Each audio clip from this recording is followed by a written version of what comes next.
Mitra bisnis pemerintah mempertimbangkan untuk meningkatkan anggaran untuk makan bergizi gratis tahun ini dari 71 triliun menjadi 140 triliun rupiah. Dengan dana ini selain buat kesehatan ibu dan anak, ekonomi Indonesia juga diharapkan menggeliat. Namun Asosiasi UMKM mengaku masih minim dilibatkan dalam program MBG ini karena persyaratannya terlalu berat dan butuh modal besar seperti harus ada dapur yang khusus dan minimal bisa melayani 3.000 porsi. Dan untuk membicarakannya lebih lanjut, saat ini kami telah tersambung dengan Ketua Umum Komite Ekonomi Rakyat Indonesia, Ali Mahsun Atmo. Baik Pak Ali, bagaimana Bapak melihat peluang UMKM untuk ikut berperan dalam program makan bergizi gratis? Yang pertama, saya sudah menyampaikan di berbagai kesempatan bahwa selaku Ketua Umum Asosiasi PKL Indonesia, selaku Ketua Umum Komite Ekonomi Rakyat Indonesia KRIS dan Presiden Kabupaten Indonesia mendukung penuh program makan bergizi gratis Presiden Prabowo Subianto dengan tujuan mencetak generasi emas Indonesia 2045 dan menurunkan bahkan mengentaskan stunting serta bisa mendongkrak roda ekonomi rakyat kecil, usaha mikro kecil menengah di Indonesia dan meningkatkan pertumbuhan ekonomi minimal 0,5% dan itu bisa memberikan kontribusi terhadap target Presiden Prabowo untuk pertumbuhan ekonomi hingga 8%. Oleh karena itu, kami juga meminta dengan penuh rasa hormat dan mendukung sepenuhnya kepada Presiden Prabowo Subianto agar dalam realisasi makan bergizi gratis yang telah dimulai pada tanggal 6 Januari 2025 itu bisa melibatkan usaha mikro kecil menengah PKL di seluruh Indonesia dan hal tersebut memang sudah dibuka pintunya oleh Badan Gizi Nasional bahwa baik koperasi maupun UMKM bisa mengambil peran dalam program makan bergizi gratis. Namun memang ada beberapa hal yang menjadi kendala. Yang pertama, sistem pengadaan MBG ini adalah central kitchen. Ada dapur utama, ada dapur swakelola. Kita tahu bahwa kapasitas usaha mikro kecil menengah, khususnya di sektor kuliner atau catering, itu ada keterbatasan. Karena untuk bisa ikut serta mengelola dapur swakelola, ada persyaratan-persyaratan yang harus dipenuhi.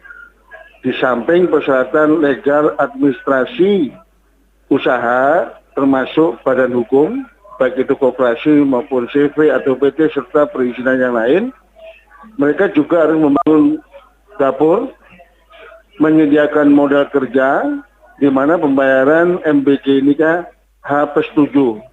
Artinya tidak banyak UMKM yang memiliki kapasitas modal untuk bisa berperan dalam pengelolaan dapur swakelola, kecuali koperasi dan ada pola bapak asuh.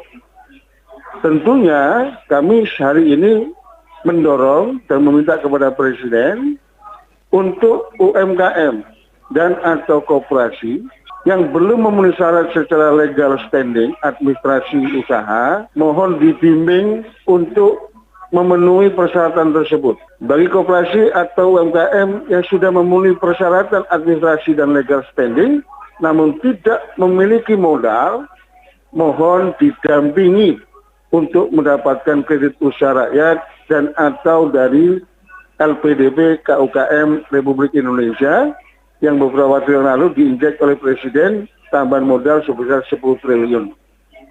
Atau yang kedua, kita dorong kawan-kawan untuk terlibat dalam rantai pasok bahan baku makan bergizi gratis. Untuk itu saya dorong organisasi-organisasi, asosiasi pedagang pasar, gaboktan, asosiasi peternak ayam, peternak telur, himpunan nelayan dan sebagainya berkontribusi untuk menjadi rantai pasok pengadaan bahan baku baik dapur utama maupun dapur swakelola. Kemudian yang ketiga, kami juga mendorong Kementerian Desa memaksimalkan peran serta BUMDes dalam kerangka untuk mengelola dapur swakelola maupun rantai pasok bahan baku ke makan bergizi gratis.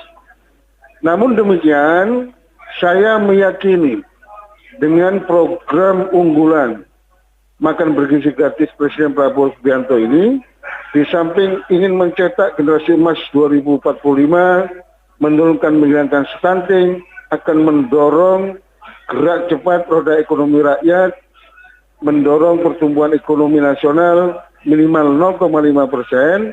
Lebih dari itu adalah karena perintah Presiden, bahan baku tidak boleh impor, harus dari lokal. Nah, kita sangat punya keyakinan rantai pasok produk-produk lokal di pedesaan, di perkampungan, baik itu petani, nelayan, peternak, dan yang lainnya, termasuk sayur mayur, akan menggeliat dengan budget yang ada pada tahun 2025 sebesar 71 triliun dan diharapkan dalam waktu yang tidak terlalu lama bisa hingga 400 triliun itu bisa menjadi sebuah energi besar terhadap perputaran roda ekonomi rakyat, usaha mikro kecil menengah, juga pertumbuhan ekonomi nasional, serta menciptakan lapangan usaha baru, lapangan kerja baru dalam kerangka untuk mengatasi 9,9 juta Gen Z yang menganggur, kemudian 10 juta